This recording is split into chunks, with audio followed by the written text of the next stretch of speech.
Hai semuanya, selamat datang di Cerita Manusia. Tempat manusia menceritakan dirinya untuk bisa menghirup hidup yang lebih damai. Siapa yang gak bisa jamin bahwa gak ada manusia di muka bumi ini yang gak pernah merasakan kesedihan? Iya, kamu dan aku juga merasakan kesedihan, duka, lara, dan derita. Tapi, tahukah kamu bahwa banyak orang sebenarnya tidak bisa merasakan sembuh seutuhnya? Sehingga, ketika kesedihan itu datang kembali atau muncul kesedihan lainnya lagi, seseorang akan menumpuk kesedihannya. Kenapa? Kita akan bahas dalam video kali ini. Menurut psikologi, sebagai manusia ketika bersedih, kita akan melewati 5 tahap. Pertama, ada tahap denial atau penyangkalan, di mana di tahap ini kita tidak bisa mempercayai kenyataan yang ada. Misalnya begini, dalam sebuah hubungan percintaan, ketika kekasih memutuskan hubungan begitu saja, maka bisa saja yang berada dalam pikiran kita seperti, ini gak mungkin, ini gak akan lama, kami akan kembali bersama. Atau kalimat populernya seperti, kamu bercanda kan? Nah, menurutku, alasan kita menyangkal kenyataan ini karena kita tidak hidup di masa kini. Kita terlalu mengeluhkan bahwa di masa lalu, kekasih kita sangatlah mencintai kita. Jadi, gak mungkin dong dia mau ninggalin kita.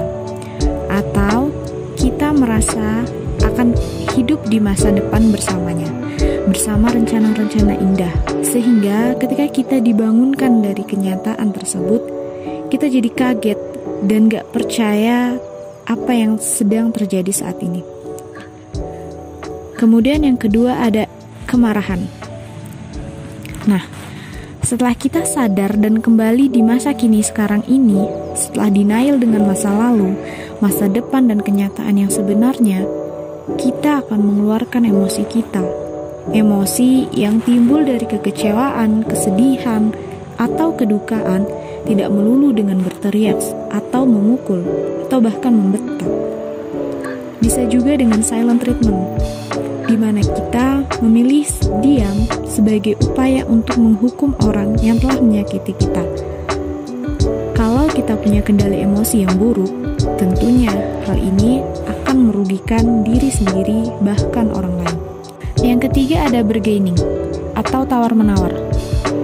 Setelah amarah kita mereda, biasanya kita akan mulai mempertanyakan kembali apa yang sedang terjadi dengan diri kita sendiri. Seperti saat berada di pasar, tentunya kita akan mencari harga terbaik menurut keinginan dan kondisi kita. Kalau dalam tawar-menawar sayur, kita punya keinginan untuk membantu penjual karena iba, mungkin kita hanya sedikit menawar atau bahkan langsung membayar.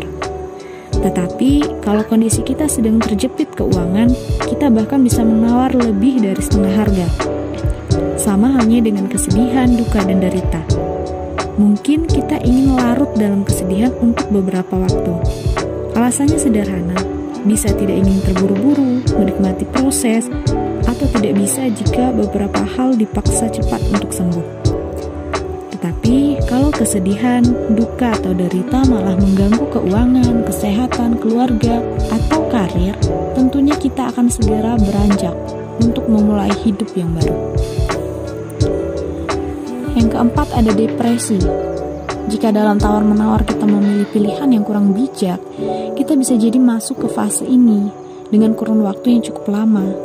Namun, jika kita cepat menyadari apa yang sedang terjadi, fase depresi akan cepat berlalu. Terakhir, penerimaan.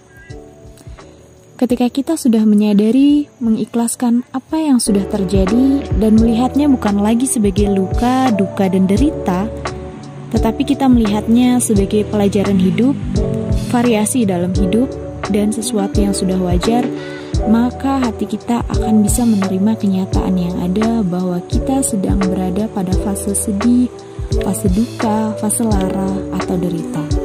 Nah, 5 fase dalam kesedihan ini sangat bergantung pada banyak faktor, seperti seberapa besar rasa cinta kasih kita terhadap benda, seseorang, atau kejadian, seberapa hebat kita mengelola emosi kita, seberapa berarti atau bermaknanya sesuatu bagi kita, atau bahkan seberapa kuat tekad kita untuk sampai pada hal yang kita inginkan.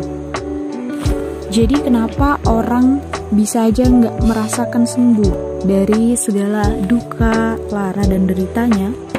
Karena bisa jadi mereka abai terhadap fase-fase tersebut, atau mereka memiliki rasa cinta, arti yang begitu mendalam terhadap suatu kejadian atau fenomena.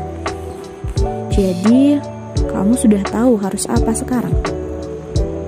Yang tahu tentang apa dirimu, bagaimana seharusnya kamu, ya kamu sendiri.